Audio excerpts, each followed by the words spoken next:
ताज्या आणि सुपरफास्ट बातम्या पाहण्यासाठी स्वराज्य न्यूज मराठीला सबस्क्राइब करा आणि बेल बटन प्रेस करा। आज अतिशय आनंदाची गोष्ट आहे। धर्मवीर 2 हा या ठिकाणी त्याचं स्क्रीनिंग सुरू झालेलं आहे। खरं म्हणजे स्वर्गीय श्री आनंद दिघेजी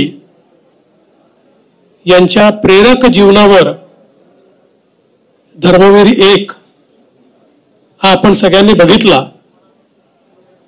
आणि त्यांच्याच प्रेरणेने जे नेतृत्व उभं राहिलं ते राज्याचे मुख्यमंत्री माननीय एकनाथराव शिंदेजी यांचं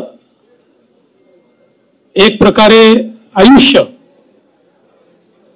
सुरुवातीचं जे अनेक लोकांना माहिती नव्हतं ते देखील या चित्रपटामुळे लोकांपर्यंत पोहोचलं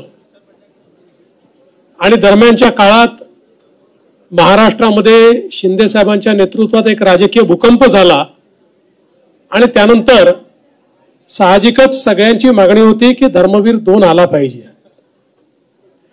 आणि मी मंगेश देसाईजी, प्रवीणजी, प्रसादजी सगळ्यांचं अतिशय मनापासून अभिनंदन करतो की आपण धर्मवीर 2 हा या ठिकाणी प्रेक्षकांकरता आणलेला आहे।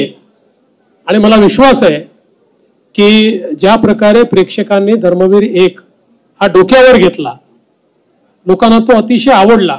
कारण जसं मी म्हणालो की एखाद्या सिनेमातले चरित्र नायक काल्पनिक असू शकतात, पण जिथे आपण ज्यांना पाहिलंय किंवा ज्यांच्याबद्दल वाचलंय किंवा ज्यांच्याबद्दल ऐकलंय अशा प्रकारचे चरित्र नायक ज्यावेळी पडद्यावर पाहायला मिळतात त्यावेळेस लोक आपापल्या पद्धतीनं त्यांच्याशी जुळत जातात, आपापल्या अनुभवातनं जुळत जातात, आपण जे ऐकलंय त्यातनं जुळत जातात। आणि म्हणूनच लोकांची उत्कंठा होती जेव्हापासून ट्रेलर रिलीज झाला होता, टीजर रिलीज झाला होता की कधी आम्हाला हा सिनेमा पाहायला मिळतो आणि आज तो आलेला आहे। मला विश्वास आहे की लोकांना हा अतिशय मनापासून आवडेल आणि हा केवळ मनोरंजनाकरता सिनेमा नाही तर एक प्रकारे एक संघर्ष गाथा या सिनेमाच्या माध्यमातून आपण सामान्य माणसापर्यंत ती जाते आणि या संघर्षातनच खऱ्या अर्थानं लोकांना देखील प्रेरणा मिळेल हा मी विश्वास व्यक्त करतो।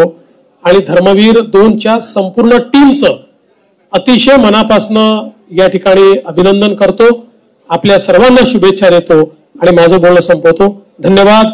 जय हिंद, जय महाराष्ट्र। धन्यवाद सर।